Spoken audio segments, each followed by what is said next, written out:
নমস্কার বন্ধুরা।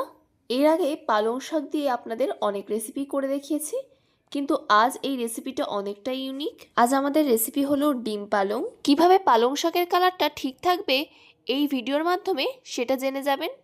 অনেকে মনে করেন এটা বানানো অনেক কঠিন, কিন্তু আমি আপনাদের এই ভিডিওর মাধ্যমে বাড়িতে থাকা কয়েকটা সামান্য উপকরণ দিয়েই এটা বানিয়ে দেখাবো, আর এটা খেতে হয় অতুলনীয়। তো চলুন আর কথা না বাড়িয়ে রেসিপিটা শুরু করা যাক।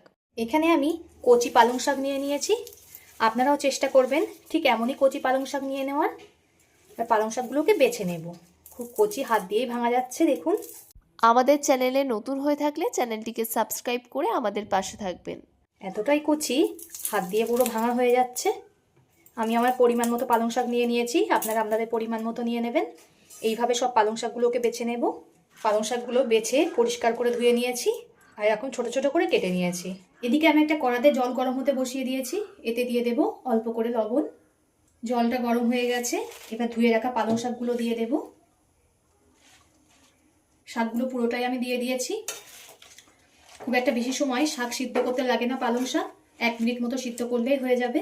পালং শাক তাহলে সিদ্ধ হোক। এদিকে আমি একটা বাটিতে ফ্রিজের ঠান্ডা জল নিয়ে রেখেছি। জলটা কখন ব্যবহার করতে হবে সেটা আপনাদেরকে বলে দিচ্ছি। পালং শাকটা আমি 1 মিনিট মতোই সেদ্ধ করেছি, খুব একটা বেশি সিদ্ধ করিনি।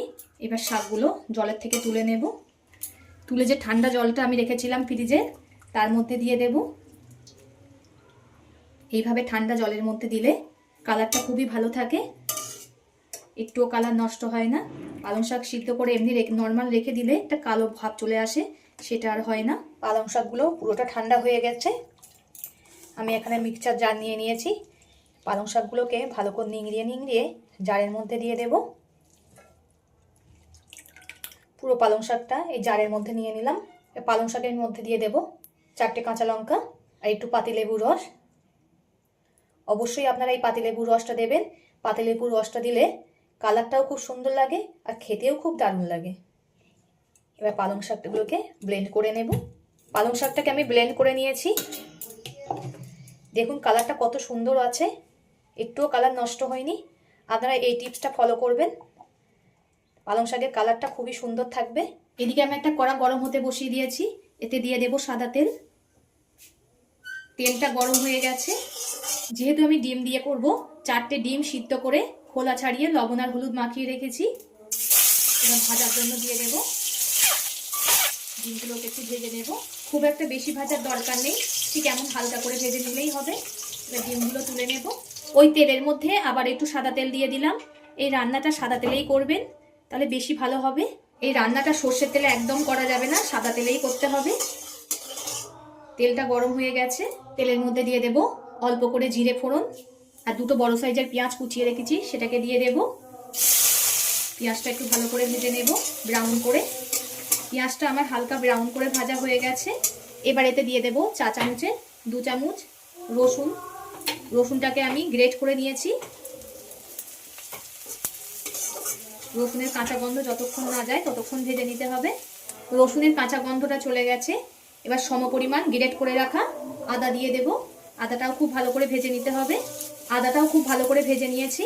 এবার 2টো বড় সাইজের টমেটো কুচি দিয়ে দেব। টমেটোটাও খুব ভালো করে ভেজে নিতে হবে যতক্ষণ টমেটোটা না গলে। টমেটোটা গলে গেছে। এবার এতে দিয়ে দেব 1 চামচ ধনিয়া গুঁড়ো, 1 চামচ জিরে গুঁড়ো। এগুলো সব ভেজে গুঁড়ো করা। স্বাদ মতো লবণ, অল্প করে হলুদ গুঁড়ো দিয়ে আবার একটু কষিয়ে নিতে হবে। সামান্য একটু জল দিয়ে দেব, তাহলে কষানোটা খুবই ভালো হবে। জল দিলে সুন্দর একটা গ্রেভি তৈরি হয়ে যাবে। মশলাটা সুন্দর করে কষানো হয়ে গেছে। এবার ব্লেন্ড করে রাখা পালং শাকটা দিয়ে দেব। এবার মশলার সঙ্গে পালং শাকটা 1 মিনিট মতো কষিয়ে নিতে হবে। দেখুন পালং শাকের কালারটা একটুও নষ্ট হয়নি। এই ছোট ছোট টিপসগুলো ফলো করবেন, তাহলে খুবই সুন্দর হবে। স্বাদ রং দুটোই ভালো থাকবে। পালং শাকটা ফুট ধরেছে। এতে দিয়ে দেব কাসাউরি মেথি। আপনারা চাইলে এই কাসাউরি মেথিটাকে স্কিপ করতে পারেন। আর দিয়ে দেব অল্প করে চিনি। পালং শাকের একটা তিতো ভাব থাকে, এই চিনিটা দিলে সেই তিতো ভাবটা চলে যাবে। একদম সামান্য একটু চিনি দিয়েছি। কালারটা দেখুন কত সুন্দর হয়েছে, দারুণ কালার এসছে। পালং শাকটা খুব ভালো করে ফুটিয়ে নিয়েছি। এবার ভেজে রাখা ডিমগুলো দিয়ে দেব। ডিম দিয়ে আবার একটু ফুটিয়ে নেব। অনেক বাচ্চারা আছে, বাচ্চারা কেন বড়রাও আছে, পালং শাক খেতে পছন্দ করে না। এইভাবে করে দেবেন, খুবই ভালোবাসবে তারা, তারা আবার বানানোর আবদার করবে। এত দারুণ হয় এটা খেতে। আমার হয়ে গেছে, নামিয়ে নেব। এতক্ষণ ধরে ভিডিওটা ধৈর্য ধরে দেখার জন্য অসংখ্য ধন্যবাদ। এইভাবেই আমার পাশে থাকবেন। আপনাদের সাপোর্ট না পেলে আমি কখনোই এগিয়ে যেতে পারবো না। তো আজকের ভিডিওটা এই পর্যন্তই। অন্য কোনো একটা ভিডিওতে আপনাদের সাথে আবার দেখা হচ্ছে।